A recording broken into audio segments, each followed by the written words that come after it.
Hello and welcome everyone.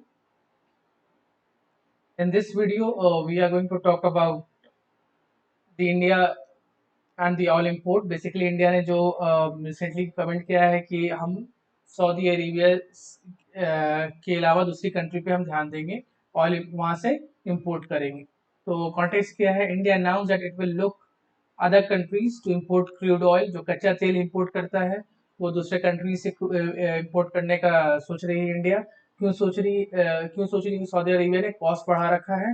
And अब जब ये स्टेटमेंट इंडिया ने दिया तो सऊदी अरेबिया ने क्या किया? इन्होंने अपने ऑयल का दाम बढ़ा दिया। कहाँ तक? पूरे एशिया में इन्होंने अपना कॉस्ट बढ़ा दिया है। तो ऑयल जो मार्केटिंग कंपनीज होती हैं वो क्यों कट कर रही हैं इंपोर्ट सऊदी अरेबिया से? तो बेसिकली देखो, यहाँ पर सप्लाई एंड डिमांड का एक बेसिक कॉन्सेप्ट है। क्या हुआ था? ये जो कोविड 19 पैंडेमिक था, तब सप्लाई जो हो रही सॉरी जो डिमांड था, तो डिमांड हमारा लो हो गया था क्योंकि लॉकडाउन था। एंड देन उस केस में क्या था? सप्लाई हाई था। इस वजह से आपने देखा होगा कि जिसके जो प्राइसेस थे ऑयल के पैंडेमिक के टाइम में लास्ट ईयर इन इन 2020 बहुत कम हो गए थे क्योंकि बहुत ज़्यादा इनके पास सप्लाई आ गई थी। इन्होंने क्या किया? इसकी सप्लाई को कट करते गए। बट जब अनलॉक हुआ तो डिमांड इंक्रीज हुआ। डिमांड क्या होने लगा? डिमांड बढ़ने लगा ऑयल का। बट ये क्या कर रखे? सप्लाई को ये डाउन कर रखे। इससे क्या हुआ? जितने भी ऑयल था उसका जो प्राइस है वो बढ़ने लगा। क्यों ऐसा कर रखा है इन्होंने, सऊदी अरेबिया ने? फर्स्ट रीजन क्या हुआ कि लॉस जो हो रखा है कोविड 19 पैंडेमिक की वजह से। सेकंड रीजन क्या था? जो इन्होंने ऑयल ऑलरेडी ऑलरेडी इनके पास थे लास्ट ईयर, एंड डिमांड में जो इम्बैलेंस क्रिएट हुआ तो उसकी वजह से इन्हें अगेन लॉस आया इनके ऊपर, ऑयल के ऊपर। तो ये सारे इश्यूज आए हैं। तो इन्होंने क्या किया कि अपने सप्लाई को कम रखा, डिमांड बढ़ते गया तो प्राइस इन्होंने बढ़ा रखा है अपने ऑयल का। अब रिसेंटली क्या हो रहा है कि अगेन डिमांड में लॉकडाउन हर जगह हो रहे हैं all over the world, demand फिर कम हो रहा है तो इन्होंने अपने प्राइस भी घटा रखे हैं। ये सप्लाई एंड डिमांड का कॉन्सेप्ट चलता रहता है। इसलिए ऑयल मार्केटिंग कंपनीज ने कहा है कि हम सऊदी अरेबिया से नहीं लेंगे क्योंकि उन्होंने प्राइस बहुत हाई रखा है। एंड इनडायरेक्टली इंडिया में जो हम जो पेट्रोल लेते हैं, पेट्रोल एंड डीजल, उसके भी दाम बढ़ते जा रहे हैं क्योंकि उस पर अपनी ड्यूटीज लग जाती है, गवर्नमेंट की टैक्सेस लग जाते हैं एंड उसके भी प्राइस हाई हो जाते हैं। तो ये हम जो सऊदी अरेबिया से लेते हैं वो ब्रेंट क्रूड लेते हैं। It is a high quality crude. सबका क्रूड का भी जो होता है ग्रेड होता है। ये जो ब्रेंट क्रूड है वो हाई क्वालिटी क्रूड है। तो कोविड 19 पैंडेमिक में क्या हुआ था? ये $20 से भी कम पर बैरल ये बेच रहे थे। एक one barrel equals to somewhat near 159 litres. ठीक है, तो $20 से भी कम हो गया था। तो इसलिए इन्होंने प्रोडक्शन घटाते घटाते गए कि दाम हमारा जो मार्केट प्राइस है, डिमांड बढ़ेगा तो सप्लाई कम रहेगी तो प्राइस हाई जाएगा। A consistent rise in crude oil prices has contributed to auto fuel prices. Obviously बात है कि हमारे जो फ्यूल के प्राइस है वो लगातार बढ़ते जा रहे हैं and we are targeting the government and our opposition are also targeting the government. India has called on oil producing countries to withdraw production cut as high crude oil prices. तो उन्होंने क्या रखा है कि आपने जो प्राइस रख रखा है उसे कम करे बार बार कहे जा रहे हैं। The price of Brent crude, जो high quality crude होता है, has risen from about $40 per barrel in October last year to over 64 per barrel as of April. मार्च में तो भी $70 पर बैरल चला गया था। तो that mean $70 for 159 litres, it is $70। तो ये यहाँ पे इश्यूज आ रहे हैं जिसकी वजह से प्राइसेस बढ़ रहे हैं हमारे पेट्रोल के। तो इम्पैक्ट कैसे हुआ है राइजिंग क्रूड ऑयल? जो हमारे जो राइज जब क्रूड ऑयल में राइज हो रहा था इंडिया में, इम्पैक्ट इंडिया की पूरी इकोनॉमी पे इम्पैक्ट होगा। अगर तेल का दाम बढ़ेगा, ट्रांसपोर्टेशन का कॉस्ट बढ़ेगा।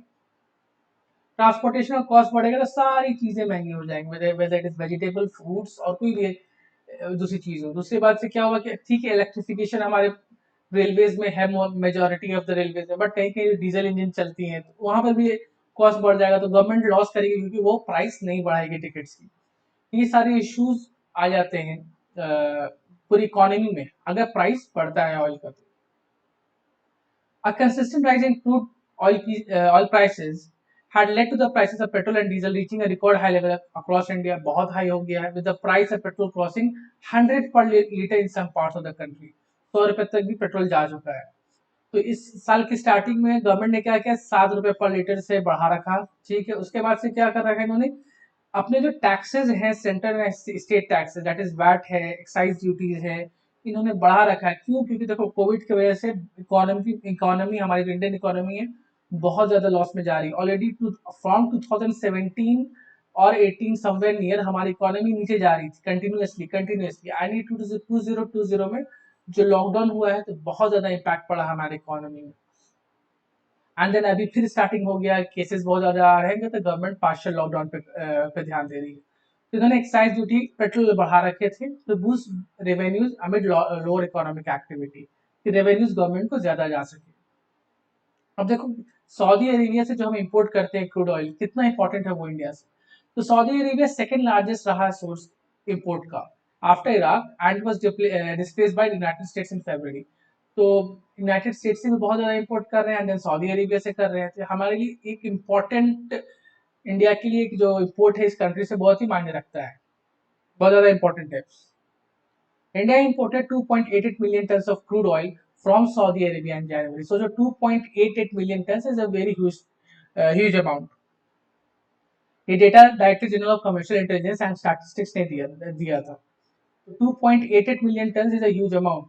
A reduction in crude oil imports from Saudi Arabia would likely lead to increased imports from other Gulf countries and the United States. क्योंकि देखो India being the second populated country, क्या है यहाँ पे, हर दूसरे के पास they have vehicle, whether it is a moped or a very luxurious car, requirement होती है पेट्रोल की। हर अगले के पास एटलीस्ट एक small C hero Honda Splendor तो है ही है। मिनिमम तुम बाइक की बात अगर करें तो ये व्हीकल हर किसी के पास है एंड सबको पेट्रोल एंड डीजल का जरूरत है एंड हेंस डिमांड हाई है इंडिया में। तो क्या होगा, इंडियन गवर्नमेंट क्या करेगी, अब प्राइस हाई हो रहा है तो गवर्नमेंट को इश्यूज आ रहे हैं क्योंकि वो एक्साइज ड्यूटी बढ़ा रखी है एंड हमारे डिमांड बढ़ रहे हैं। तो government will look for another country to import oil. Government दूसरी कंट्री जाएगी जहां पे उसको बेटर प्राइस मिल सकता है। अब देखो ओपेक कंट्री जो है वो बेसिकली होते क्या है, ये this is the organisation of the petroleum exporting countries, is a permanent inter-government organization created at Baghdad Conference in 1960। ठीक है, जितने भी पेट्रोलियम एक्सपोर्टिंग कंट्रीज है उनका एक ऑर्गेनाइजेशन है जो पेट्रोल एक्सपोर्ट करते हैं। उसका ऑब्जेक्टिव क्या है, to coordinate and unify petroleum policies among member countries, यानी कि जो वो पॉलिसीज लाएंगे पेट्रोल को लेके, वो जो डिस्ट्रीब्यूट करेंगे ऑल ओवर द वर्ल्ड। तो इस प्राइस स्टेबल होना चाहिए, ऐसा नहीं कोई कंट्री बहुत ज्यादा प्राइस पे बेच रही है, ऐसा नहीं कि कोई कंट्री बहुत ज्यादा कम प्राइस पे बेच रही है। तो एक डिसरप्शन हो जाता है और लोग क्या होगा कि सब इक्वली ग्रो नहीं कर पाएंगे, जो भी पेट्रोलियम एक्सपोर्टिंग कंट्रीज है वो इक्वली ग्रो नहीं कर पाएंगे। ये एक स्टेबल प्राइस होना जरूरी है एंड यूनिटी होनी जरूरी है पेट्रोलियम एक्सपोर्टिंग कंट्रीज में, in order to secure fair and stable prices for petroleum producer. तो जो भी प्रोड्यूस कर रहे हैं हमारे जो पेट्रोलियम प्रोड्यूसर, उनके लिए एक फेयर एंड स्टेबल प्राइस रखे, ना बहुत ज्यादा ना बहुत कम। An efficient economic and regular supply of petroleum to consuming nation, साथ साथ जो नेशंस हैं जो उससे इंपोर्ट कर रहे हैं उसका भी ध्यान रखना इनका काम है। And a fair return on capital those investing in the industry, और जो इन्वेस्ट कर रहे हैं उस इंडस्ट्री में उसका भी ध्यान रखना कि उन्हें एक सही रिटर्न हो सके, उनका इकोनॉमिकली फायदा हो सके जो वो इन्वेस्ट कर रहे हैं जहाँ पर। ये तो ऑब्जेक्टिव है एंड इसका हेडक्वार्टर वियना में है। मेंबर कंट्रीज, ओपेक के जो मेंबर कंट्रीज है that is Algeria, Angola, Congo, Equatorial Guinea, Gabon, Iran, Iraq, Kuwait, Libya, Nigeria, Saudi Arabia, UAE, Venezuela and last country जो यहाँ पे जो मेंबरशिप से खत्म हुआ वो कतर भी था। Qatar was also a member up to 2019। तो 2019 में उन्होंने इससे विड्रॉ कर लिया, तो मेंबरशिप खत्म कर लिया।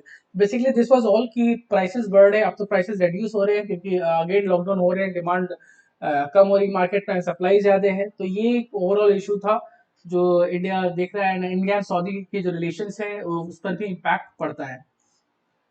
For now, this is a message from my side that stay safe and study hard because pandemic is the COVID-19 cases are increasing, Corona cases are increasing. So take care of yourself, and this is the right time to study very hard for examination.